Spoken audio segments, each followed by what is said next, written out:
मन रखिए दर्शक बंधु, ये मंत्र को तुलसी माला रे 108 थर जपन करिवे। एकादशी तिथि रे व्रत उपास रखिवे।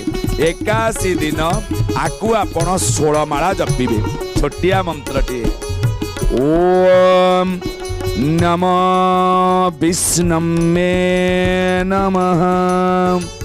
एड़ी टिके मंत्र। आउर एक बड़ कथा, जणे स्वामी एकादशी एकाटिया करि परिबो नाही, स्वामी सहित स्त्री मध्य करिया को बाध्य।